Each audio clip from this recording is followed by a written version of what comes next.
In Japan for almost 70 years, and today's audiences appreciate these cartoons more than ever. That's right, Tom. Japan's king of animation, Osamu Tezuka, created Astro Boy, and it became the first direct Japanese export to the United States in 1963. Now, what makes Japanese animation different than our own here in the United States? And what trends will we see in the future? Next, Judy meets some close observers of Japanese animation to get some answers. Fantastic adventures with rockets, romance, and robots. Elements of a tremendously popular Japanese animated cartoon. Animation first came to Japanese television in the early 1960s. The most popular series was, and still is, Astro Boy, created by Japan's master of cartoons, Osamu Tezuka. Since then, Japanese animation has become a massive industry with 2 hours of finished film produced every day. There are all types of cartoon series, from the standard fairy tales of Western culture to modern situation comedies. But by far, the most popular are the science fiction adventure cartoons. These films are seen during prime time viewing hours around the world, except in the United States, where very little has been seen since Astro Boy. The Toei Company, Japan's leading producer of animated films, is attempting to bring more of these films to American audiences. In New York, Toei executives Hiroshi Yamauchi and Hidenori Oyama say that this is not an easy task. Biggest problem is there's in TV station people and the TV program distributor here. I think they never think the Japanese characters be well accepted by the American children, because the difference between Japanese character and American character is so big, they think. There have been complaints that Japanese cartoons are too violent. Do you agree with this? Our American people is too strict for the violence in even a children's program.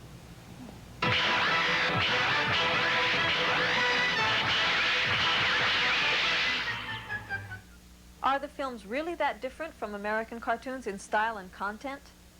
For an American animator's insight on the subject, we spoke with New York University instructor Richard Protavin.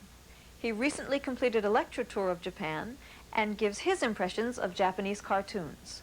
The shows would come on, and that is where there are a lot of contrasts and similarities in American and Japanese animation.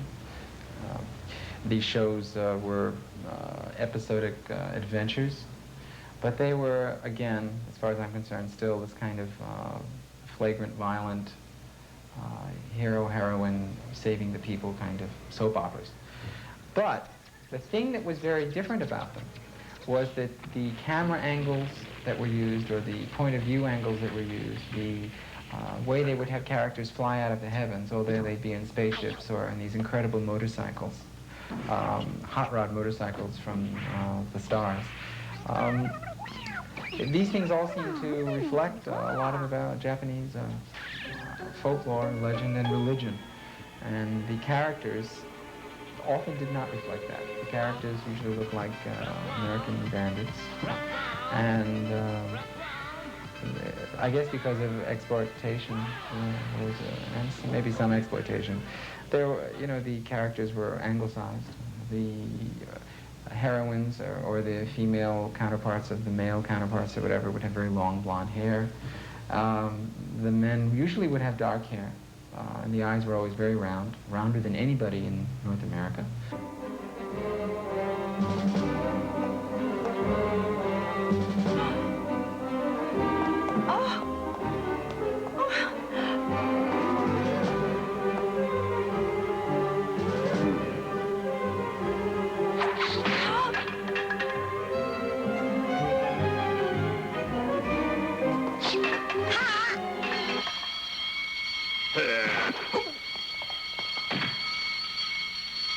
Thank you, young man. Are you all right, Lady of the Diner? Lady of the Diner. The technique was similar, I suppose. It was cell animation, some computer-assisted animation. But again, because of story content, although the adventures would be similar, there would always be an aura that would appear around certain characters. If the character was angry and would stick up a fist, and there'd be a close-up on the fist, and in our comic books we have zap, pow, and some sort of radiated magic. Well, you would see the radiated magic, but it would be this, there would be time given to the magic. And I think the big difference it's subtle, but I think the big difference is that you're drawn into the magic of the adventure, or of the jewel that will save the Earth, or the starship that will destroy the Earth. How do your peers feel about Japanese animation? It depends upon their business.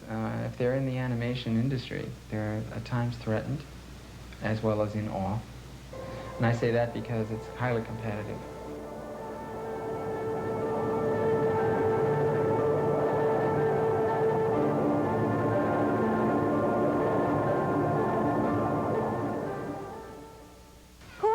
That the borderline between Brooklyn and Queens would be a stronghold of Japanese cartoons and Japanese cartoon memorabilia. We're here at Pat Malone's house, and she's head of the New York chapter of the Cartoon Fantasy Organization. Let's talk to her and find out what that is. Hello, Pat. It's nice to see you. Hello. Hi. Tell me, what is the Cartoon Fantasy Organization? The Cartoon Fantasy Organization is fans who like animation in general. Right now, the Japanese animation happens to be at the top of the market, and so that is what is most interesting at the moment. Can anyone join this club? Yes. What kind of members do you have? What age? What kind Well, of people? at our membership meetings, at our meetings every month in New York here, ages go from in their teens to in their mid-30s. Some mothers come along and they bring their kids. It's the mothers who like the programs. Oh, one would think that the children would be the ones interested in cartoons. Oh, It's they not do the case? get interested in it, but like basically these cartoons, why they may be shown for children in Japan.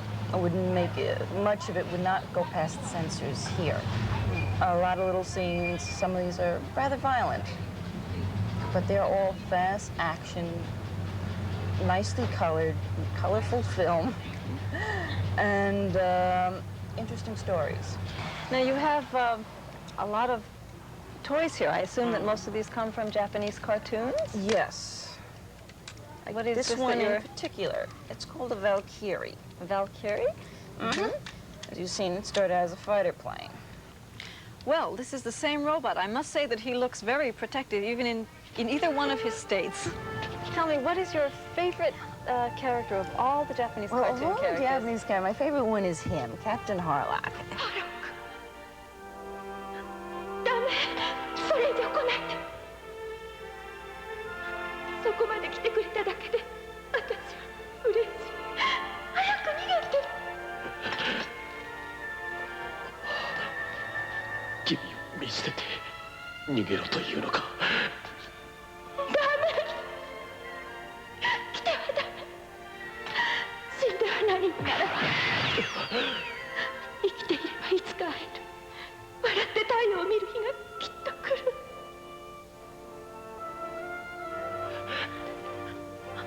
ハロック、来ないで。来ないで、ハロック。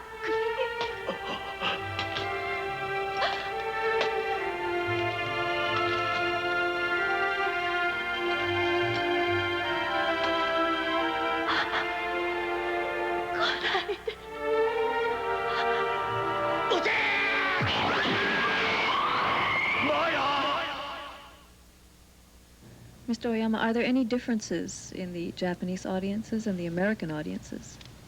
No difference. Is there, I Once think. the American audience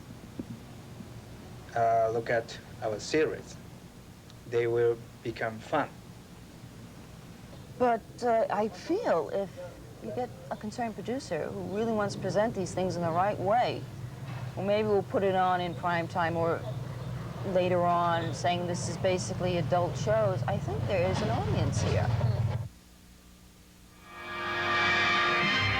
With the increased potential of cable television and home video systems, many of these Japanese cartoons will be available to American fans.